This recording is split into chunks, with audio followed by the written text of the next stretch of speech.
siguiente grupo, observación numérica y comprensión de las causas de enfermedad, de Juan Sebastián, Alejandro, María José, Daniel Arturo, Carolina. Voy yo. Bueno, buenos días. Nosotros vamos a realizar la exposición como si fuera una especie de entrevista. Cada uno es un representante del siglo XVI, en el que se hizo una publicación de cómo estos trabajos se realizaron en publicaciones de la estadística numérica. Y vamos a ver también cómo nos vamos a centrar en el siglo XIX, en el que el método que utilizaban era hacían una comparación entre la cantidad de personas que morían, la cantidad de personas pues que padecían la enfermedad y el tiempo que esta duraba. Entonces, bueno, entonces primero les voy a presentar a un médico escocés que descubrió la cura del escorbuto llamado James Lind. Bueno, entonces, ¿en qué consistió su trabajo? Bueno, cuando tuve la oportunidad de ser médico en la Marina, traté a 350 marineros que sufrían de escorbutos, de los cuales solamente sobrevivieron 80. A cada uno le di una dieta diferente y resulta que los dos que tenían dieta basada en cítricos fueron los que sobrevivieron. Por lo tanto, descubrí que la causa del escorbuto era un bajo consumo. ¿Y en qué año la publicaste? En 1700. Listo. Ahora, como segunda representante tenemos a Daniel Bernoulli, que es un matemático estadístico y médico holandés suizo destacado por su trabajo en la probabilidad y estadística. Entonces, bueno, cuéntanos, ¿de qué trata tu trabajo sobre la viruela? Bueno, mi trabajo fue expuesto en 1760. Trata o está fundado a partir de la observación y de la teoría de la probabilidad. En este puede, mediante la observación, evidenciar que los distintos tipos de enfermedades, la cantidad de enfermedades que se producía a partir de la viruela y de qué efecto producía el inyectar una viruela, la enfermedad, a una vaca.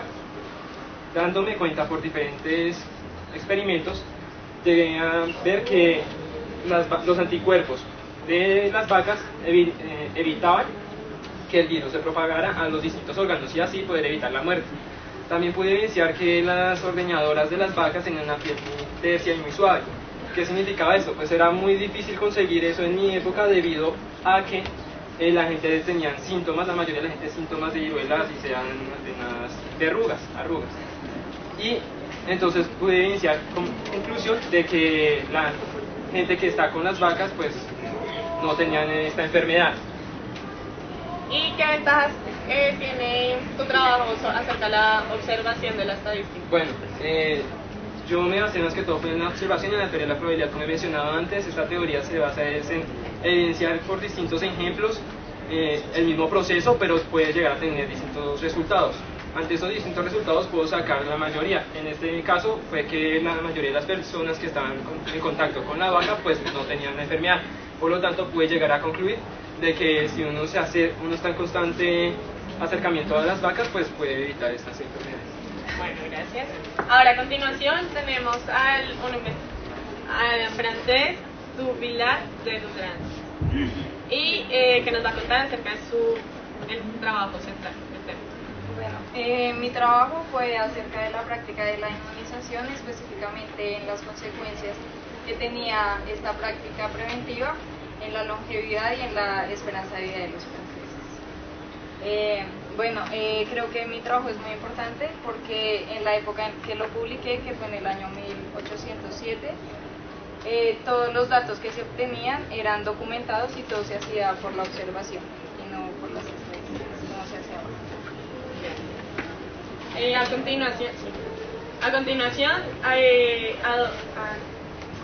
A continuación, Pierre Charles, un clínico que es un clínico francés, uno de los primeros epidemiólogos modernos. Entonces, bueno, cuéntanos, ¿cuáles fueron las dos investigaciones más importantes? Las dos investigaciones más importantes que hice fueron en 1830, que fue decir que la tuberculosis no se pasa por forma hereditaria y que las sangrías son inútiles e incluso perjudiciales en muchos casos. ¿Y por qué te parece importante la estadística? en la medicina? Porque nos ayuda a probar verdades médicas y a entender lo relacionado con las enfermedades epidémicas. Bueno, a continuación, el Adolfo Quetelet, que es el mayor representante de los estudios de la regularidad de la estadística. Entonces, ¿cuáles fueron tus bases para implementar la estadística moderna? Pues yo principalmente soy un astrónomo que integré distintas áreas que fueron las matemáticas, la sociología y la estadística. Integré estas tres áreas para así poder entender y saber qué está pasando en la población. ¿Y cuál fue tu objetivo en estos estudios? Pues mi objetivo fue así poder entender el comportamiento humano y entender así qué es lo que está ocurriendo en la población. Además de esto, con estas áreas pude mirar pues en la estadística, el tabulaje y todo lo que se necesitaba. ¿En qué consiste la teoría sobre el hombre? La teoría sobre el hombre medio nos explica que todos los hombres son distintos, o sea que hay, por ejemplo, variables antropométricas, por ejemplo, su estatura, su peso, hay variables demográficas como su longevidad, mortalidad, y variables de comportamientos como sus matrimonios y delitos o suicidios. Muchísimas gracias. Y por último, tenemos a William Farr, que es un epidemiólogo inglés. Entonces, ¿qué conceptos generalizaste? Bueno, yo generalicé el uso de la tasa de mortalidad y los conceptos de población bajo riesgo, gradiente, dosis respuesta y valor año personal. ¿Cuál fue el trabajo que hiciste en 1837? En 1837 yo publiqué un instrumento que era capaz de medir la frecuencia que era capaz de medir la frecuencia y la duración relativa de las enfermedades, y en el cual pude afirmar que se podía medir el peligro relativo de cada padecimiento. Y ahora cuéntanos sobre el concepto de la fuerza de mortalidad. Bueno, la fuerza de mortalidad pues yo la definí como el volumen de decesos entre un número determinado de enfermos de un determinado padecimiento en un determinado periodo de tiempo. Gracias. Ahora una conclusión. Bueno, ahora la conclusión, como pudimos ver en estos ejemplos rápidamente, es la importancia de la epidemiología a partir de la observación numérica. ¿Qué podemos sacar de esto? Que la epidemiología prácticamente consiste en comparar de múltiples formas la proporción de enfermos expuestos en una circunstancia y la proporción de enfermos no expuestos o de circunstancias no aclaradas. Todo esto se basa prácticamente en la observación. La observación es lo principal método de estudio de la epidemiología y obviamente esta llega a partir desde una parte teórica. Sin la parte teórica no podemos tener una parte de observación. Muchas gracias.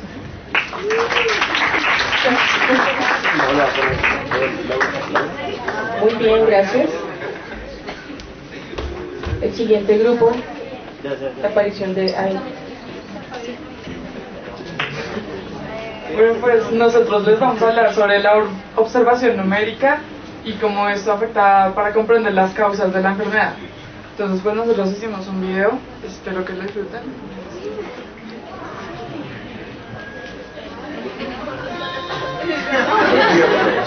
Acompáñenme a explorar la historia de la observación y la comprensión de las causas de enfermedades en el desarrollo de la epidemiología. Hasta el final del siglo XIX se habían publicado trabajos que hacían uso de la numeración estadística. El primero de ellos, publicado en 1747, fue un trabajo de James Lind sobre la etiología del escorbuto. En él se demostró experimentalmente que esta enfermedad era causada por un consumo deficiente de cítricos. En 1760, Daniel Bernoulli publicó un estudio que concluía que la variolación natural protegía contra la viruela y confería inmunidad de por vida. La variolación natural consistía en hacer una incisión en la piel y colocar el polvo de las costras de viruela. Al cerrarse la incisión, se aislaba a la persona y una vez la enfermedad atacaba, se esperaba la recuperación e inmunidad. El trabajo de Bernoulli fue publicado 38 años antes de la introducción del método de vacunación propuesto por el británico Edward Jenner. Posteriormente, un tercer trabajo, referido específicamente a la práctica de inmunización, introducido por Jenner, fue publicado por Duvillard de Durand 9 años después de la generalización de este procedimiento en Europa en el año de 1807. Este se refiere a las potenciales consecuencias de dicho método preventivo en la longevidad de vida de los franceses. El imperialismo de la probabilidad solo era posible en un mundo numérico, gracias a los avances de la contabilidad de Galileo Galilei. En materia médica fue gracias a los avances de Alexander Fleming. Fue uno de los primeros científicos modernos. Condujo a partir de 1830 una gran cantidad de estudios de observación numérica, demostrando, entre muchas otras cosas, que la tuberculosis no se transmitía hereditariamente. Y que la sangría era muy inútil y perjudicial en la mayoría de los casos. La escuela de epidemiólogos, fundada en el siglo pasado, continúa activa. Las ideas de Lewis, por ejemplo, fueron adoptadas por muchos de sus alumnos y siguen dando frutos. Entre los alumnos destacan Francis Galton, descubridor del coeficiente de correlación, George C. Schaper, fundador de la Asociación Estadística Norteamericana y reformador de la salud pública en ese país. Y Elisa Bartlett, primero en justificar matemáticamente el uso del grupo control en los estudios experimentales. Un alumno de Galton, Carl Pearson, descubrió la distribución de x al cuadrado y fundó la Escuela Británica de Biometría. Major Greenwood, alumno de Pearson, fue el más destacado epidemiólogo inglés de la primera mitad del siglo XX y maestro de Osiris Bradford, quien junto con sus colaboradores ha sido uno de los más importantes divulgadores de los criterios modernos de causalidad. En el siglo XIX, el mayor representante de los estudios sobre regularidad estadística fue Adolf Quinn. Este matemático belga se basó en los estudios de Poisson y Laplace para identificar valores promedio de múltiples fenómenos biológicos y sociales. Quinn transformó cantidades físicas en propiedades que siguen comportamientos regulares. Así dio inicio a los conceptos de término medio y normalidad biológica. William Farr fue uno de los estudiantes más distinguidos de Lewis, el cual generalizó el uso de las tasas de mortalidad y el concepto de población bajo riesgo. También descubrió las relaciones entre prevalencia, incidencia y duración de las enfermedades. En 1837 publicó lo que denominó un instrumento capaz de medir la frecuencia y duración relativa de las enfermedades, con la cual era posible determinar el peligro relativo de cada padecimiento. Finalmente, creó el concepto de fuerza de la mortalidad de un padecimiento específico y lo definió como el volumen de decesos entre un número determinado de enfermos del mismo padecimiento en un periodo definido de tiempo. En Latinoamérica, la epidemiología se desarrolló con los trabajos en el siglo XIX de Carlos Finlay y Daniel Carrión, y en el siglo XX con los trabajos de Carlos Chagas y Osvaldo Cruz. La importancia de estos trabajos radicó en el esfuerzo intelectual para documentar mediante la observación propuestas sobre la capacidad de transmisión de los mecanismos de contagio y la efectividad de agentes patógenos.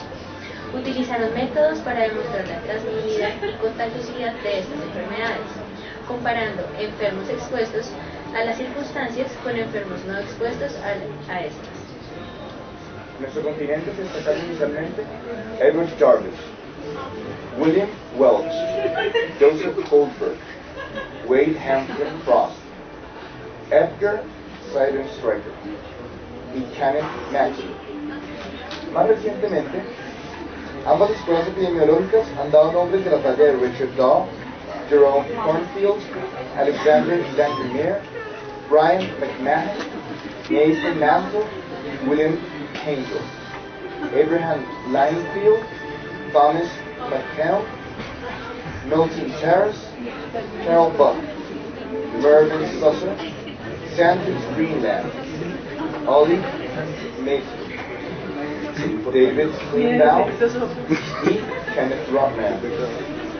Todos ellos reconocidos por sus importantes contribuciones al desarrollo metodológico de la disciplina.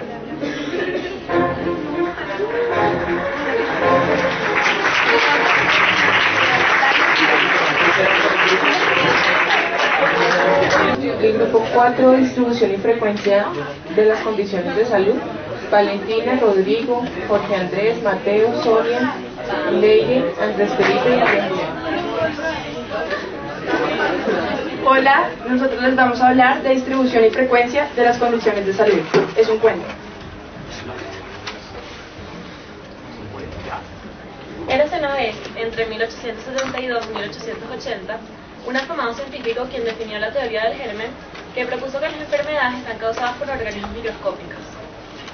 Hola muchachos, ¿cómo están? Yo me llamo Louis Pasteur, soy un científico que desarrolló, como ya dijo, la teoría germinal de las enfermedades.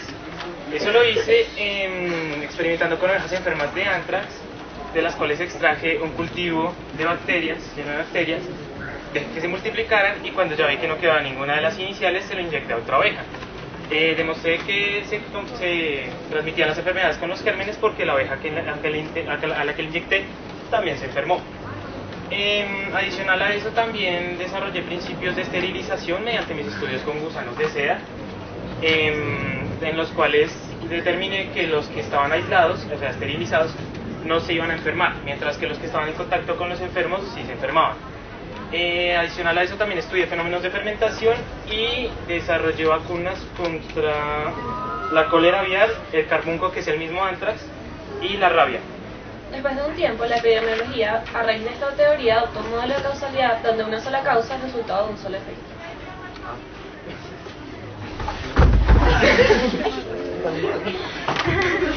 Odio el modelo de causalidad. Si no fuese por usted, por lo que usted ha hecho, yo no me habría caído. El cual fue muy importante en el estudio de enfermedades infecciosas. Muchos años más tarde, entre 1914 y 1923, apareció un personaje muy importante que rompió las restricciones propuestas anteriormente. Bueno, yo me llamo Joseph Goldberger.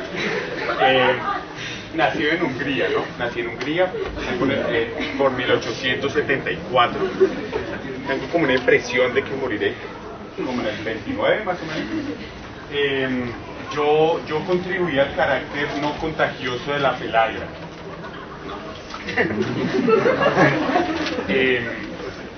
Básicamente es una enfermedad que presenta síntomas como la dermatitis, presentando en la piel áreas rojas, ¿no? Como pústulas, poco desagradable. Bueno, básicamente presenta también diarrea, deshidratación, toda de fiebre, prácticamente va a presentar una infección. Pero algo curioso de esa enfermedad y que pues me llamó mucho la atención a mí fue que creaba convulsiones y parálisis y tendía al suicidio a la persona, ¿no? Cosa muy curiosa. Yo me inyecté esa enfermedad para comprobar que no era contagiosa. Fue un poco riesgoso, pero pues al final sobreviví y pues demostré mi hipótesis válidamente. Y ya. Gracias a sus aportes, se elaboraron teorías y se implementaron medidas preventivas contra enfermedades carenciales, es decir, las producidas por ausencia de sustancias como vitaminas, minerales o aminoácidos como la pelagra o el escorbuto. Pocos años después, en el año 1936, surgió un nuevo concepto de epidemiología. Ok, yo soy Wayne Hampton Frost y pues nací en 1880. Pues deduje que la epidemiología debía tener una nueva orientación y que iba más allá de una simple observación directa. Además, pues me basé en el estudio de la poliomielitis, lo cual fue una enfermedad que pocos tomaron como importante y pues digamos que me nombraron pionero de la epidemiología y luego de mi muerte pues me dieron un galardón por mi constante esfuerzo científico y pues mi actitud de poder desarrollar las diferentes teorías. Y en 1941 fue propuesta una definición más completa de la epidemiología. Mucho gusto, yo soy Major Pringle y me dediqué al estudio de la epidemiología y la estadística, creando un método para el estudio de enfermedades contagiosas. A raíz de todos estos estudios, decidí definir la epidemiología como el estudio de la enfermedad, considerada como fenómenos de masa. Posteriormente, en el siglo XX, aumentó la incidencia de enfermedades crónicas, Buenos días, doctora. ¿Cómo se llama? Sonia Correa. ¿Y cuántos años tienes? 57 años. ¿Me puedes contar qué vienes? Vengo a una consulta general. ¿Y tienes algún antecedente importante? Sí, mi madre es hipertensa. Ok, te voy a examinar, te voy a tomar la presión. Sonia, está por encima de los niveles normales. Entonces necesitaría hipertensión. ¿Cómo así, doctor? A mí, pues mis hijos sí me han dicho que yo estaba como gordita, pero no pensé que eso me fuera a afectar tanto. Yo sí había escuchado de esta enfermedad que es prácticamente asintomática y que puede llevar hasta paro. Sí, tienes razón. Exacto. Pero las principales afectadas son las arterias, que se endurecen por la alta presión que deben soportar, lo cual dificulta el caso de la sangre. Yo te recomendaría que bajes de peso, que bajes tu consumo de sal, que debe ser de 4 a 6 gramos, y que reduzcas también el registro de alcohol. Muchas gracias, doctora. Voy a seguir sus recomendaciones. Estás muy bien, Sonia. Gracias a todo lo anterior, fue posible definir nuevos conceptos de exposición, riesgo, asociación, confusión y sesgo, así como el uso de la teoría de la probabilidad y otras herramientas estadísticas. Esta fue la historia de cómo la epidemiología creció como ciencia, y colorín colorado, este cuento se acababa.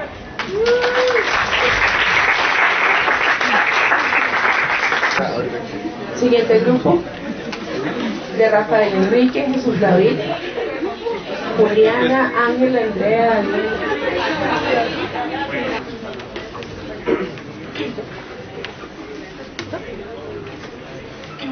Bueno, buenos días. Buenos días.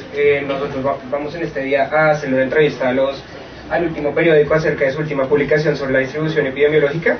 Entonces, tenemos a nuestras dos primeras presentadoras, la señorita Juliana Mayorga y la señorita Daniela Méndez.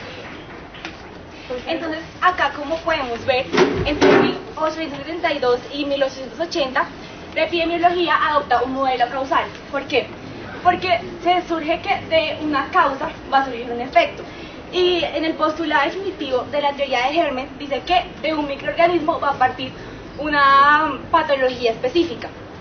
Entonces, con las investigaciones de etiología y medicina se acuña con la causa de una enfermedad, se empezó a utilizar el modelo de epidemiología. Entonces, ¿para qué? Para ver la distribución, la geografía, las causas y cómo se comporta en una sociedad determinada una enfermedad.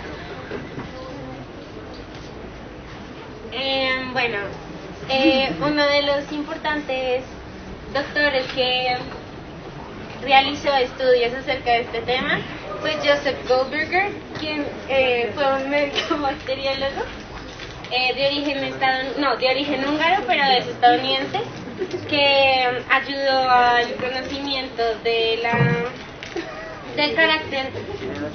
carácter no contagioso de la pellagra. Y esta enfermedad se esparció por todo Estados Unidos a mediados del siglo XIX en las poblaciones más humildes. Bueno, y tenemos un especialista en la pellagra, por favor, doctor Jesús Tamayo. Buenos días. Como venían diciendo, el doctor Goldberger comprobó que la pellagra no es una enfermedad infecciosa, sino que simplemente es una deficiencia vitamínica. La pellagra es una enfermedad producida por una mala ingesta o absorción de niacina. La niacina es una vitamina del complejo B.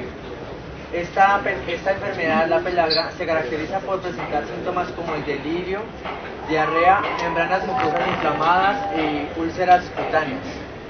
Gracias. Muchas gracias. Bueno, entonces Joseph, a través de esta comprobación, nos ayudó a enfocarse en que también se podían crear teorías y elaborar medidas para la prevención de enfermedades carenciales. También en 1936, Proust afirmó que la epidemiología en mayor o menor grado sobrepasa los límites de observación directa. En 1941, Michael Bloomberg, quien fue un epidemiólogo líder de la Sociedad Real de Estadística en Londres, él definió el orden de los genes en los cromosomas y a su vez definió la epidemiología como el estudio de la enfermedad considerada fenómeno de masas. Bueno, entonces para terminar, a mediados del siglo XX, como hubo un incremento en la incidencia de las enfermedades crónicas, eso contribuyó a que se realizaran más estudios de epidemiología y a que la disciplina se fortaleciera. Bueno, muchas gracias doctores y muchas gracias a ustedes.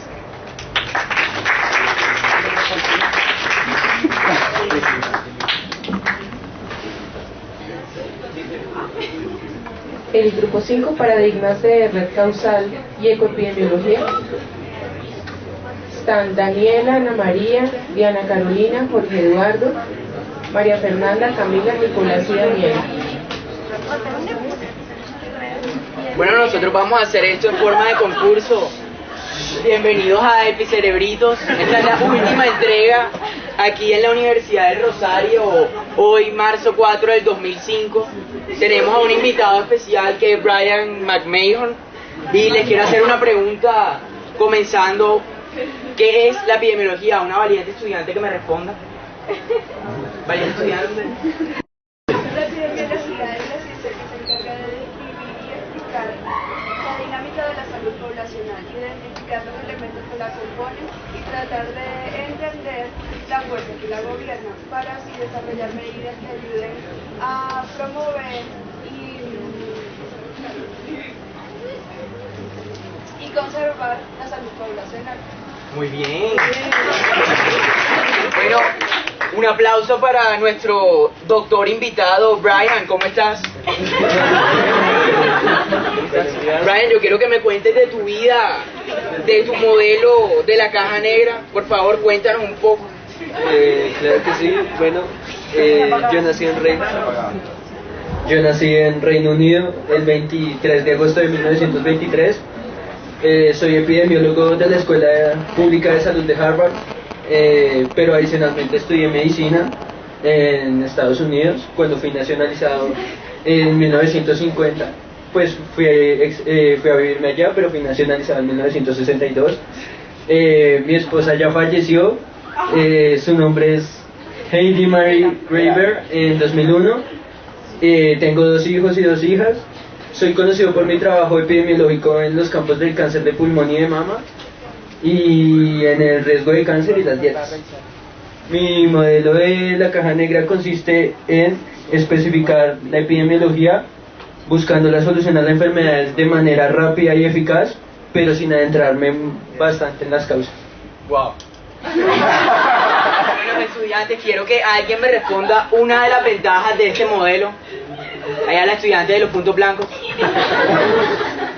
Por favor, estudiante, póngase de pie. Una de las ventajas del modelo del doctor es que da la posibilidad de explicar medidas correctivas eficaces sin explicar la cadena de causalidad o los mecanismos que desencadenan los hechos. Hey, bravo. Y ahora, ¿quién me cuenta algo de las desventajas de este modelo? ¿Y la estudiante? Bueno, la principal desventaja de este modelo era que no se tenía una comprensión clara sobre las investigaciones, ya que este modelo trata de buscar factores de riesgos en las enfermedades, pero estos factores no tienen justificación ni un modelo específico de cómo definirlas. Entonces empiezan a acumular factores y datos y al final no se llega a ninguna conclusión sobre el origen de las enfermedades. Y otra desventaja, ¿quién me puede contar algo de eso? Básicamente tiene dificultad para distinguir entre los determinantes individuales y poblacionales, es decir, que no se identifica la causa individual y poblacional y básicamente tenía como principio era relacionar una causa específica para encontrar como una forma de, digamos, combatir la enfermedad, pero pues no, luego se dio cuenta que no había esa relación. Muy bien. Bueno, ahora quiero que me explique a alguien el modelo histórico-social. 2 personas, por favor. 2 valientes estudiantes. En este modelo dice que no es correcto utilizar un modelo en que se vean los factores con la misma importancia, entonces dice que debemos tomar determinantes como la historia, la economía y la política. Okay.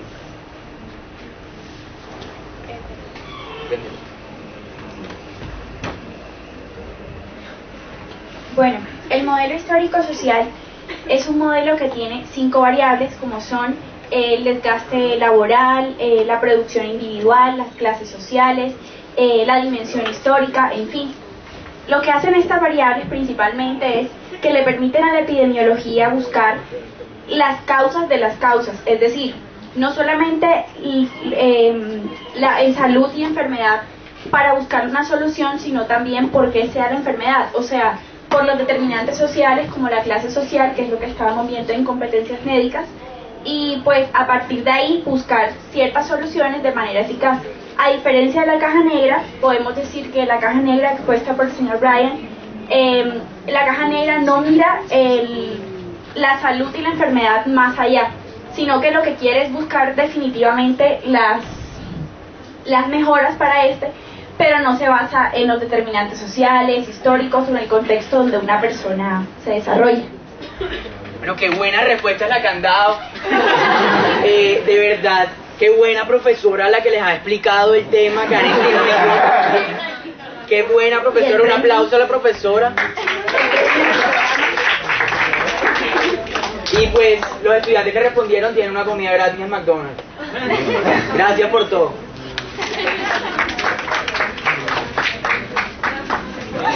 Bueno, nosotros vamos a explicar por medio de un noticiero de radio el paradigma de la red causal y la epidemiología.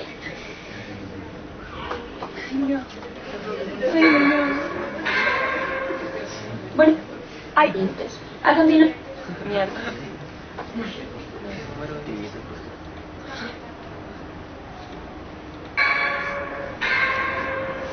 Buenos días, queridos oyentes. A continuación tendremos una entrevista con los científicos Marvin Saucer, Dr. Jeffrey Rose y Dr. Brian McMahon, con sus respectivos traductores, explicando la última etapa del desarrollo histórico de la epidemiología. Primero, comenzaremos con el Dr. Brian.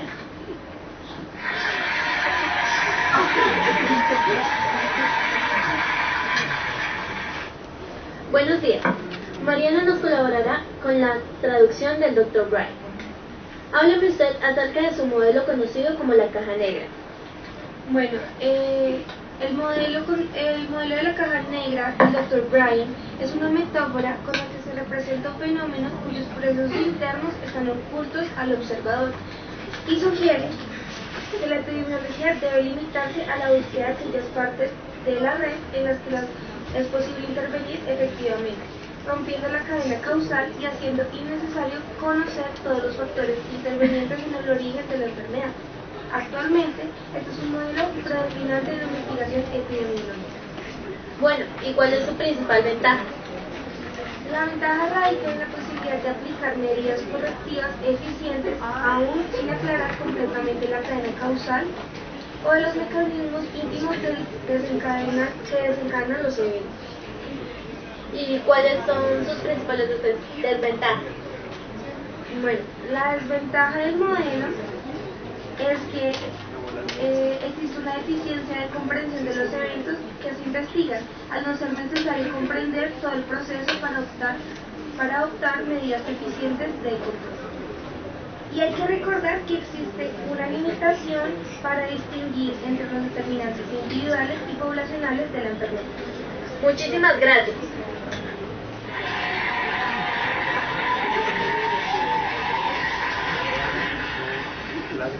A continuación, el señor Camilo nos colaborará con la traducción del Dr. Rose.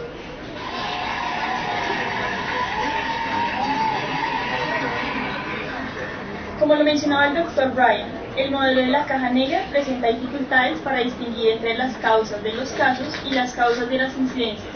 Por lo tanto, nos gustaría saber el punto de vista del Dr. Rose. Bueno, el Dr. Rose dice que la enfermedad individual no tiene las mismas causas de la enfermedad en las poblaciones, por lo que no pueden combatirse con las mismas estrategias. Bueno, la siguiente pregunta. ¿Sabe usted del modelo histórico-social? Es básicamente un paradigma opuesto al de la caja negra multicasual. ¿Será que podría darnos una explicación más clara? Sí, claro. El modelo rechaza que el componente biológico de los procesos de salud colectiva tenga un carácter determinante y propone reexaminar estos fenómenos estos fenómenos a la luz de su determinación histórica, económica y política. Y por último, ¿cuál sería entonces el propósito de la investigación epidemiológica?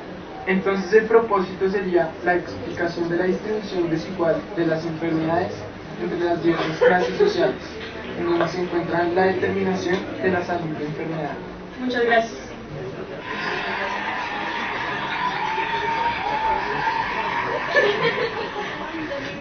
A continuación tendremos la entrevista con Mervyn Saucer.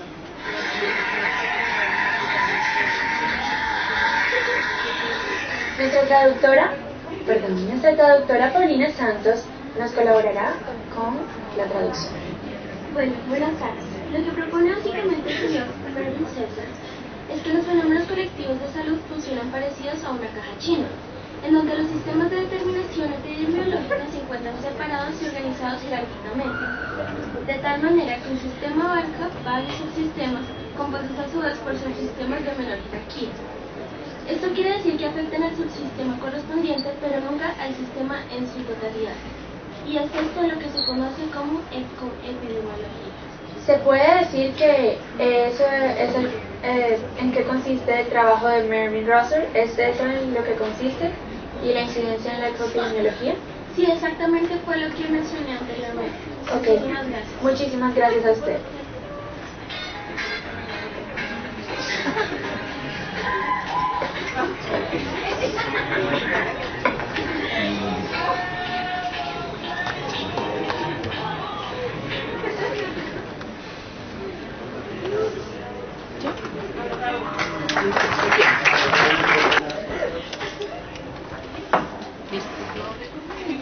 Muchas gracias. Los ejercicios pues fueron las presentaciones muy interesantes. La profesora Ángela les envió ayer las diapositivas también para que las tengan en cuenta porque algunos concepticos tenían algunas diferencias. No voy a repetir porque ya lo vimos 2 veces cada grupo para no hacerlo tan pesado. Les recomiendo que tengan en cuenta las diapositivas. El capítulo es muy interesante. Me interesa es que tengan claro lo siguiente, a modo de línea del tiempo, la época clásica, cuando empezaban Heródoto, Tucídides, no es como tan exacto que la gente nunca se preocupó por contar qué tenía, cuánto había, precisamente porque se preocupaba por contar era que, digamos que inició, no sé, matemáticas nacen con el origen del hombre. Entonces lo que hacen después es sistematizar esos conteos. En la época clásica, mire que hay una gran diferencia. Entonces empiezan a ver que la salud afectaba a la población, a los grupos, que era todo lo que, digamos, estaba avanzando con el conteo de estas cosas, pues de los casos de la enfermedad. Cuando cae la época clásica, que cae el Imperio Romano, viene la Edad Media, el oscurantismo, la religión, digamos, que elimina todo este tipo de progreso, y en la Edad Media lo que surge es que se retoma la creencia de que la enfermedad viene de un castigo divino, por lo que está dominado, digamos, por la religión.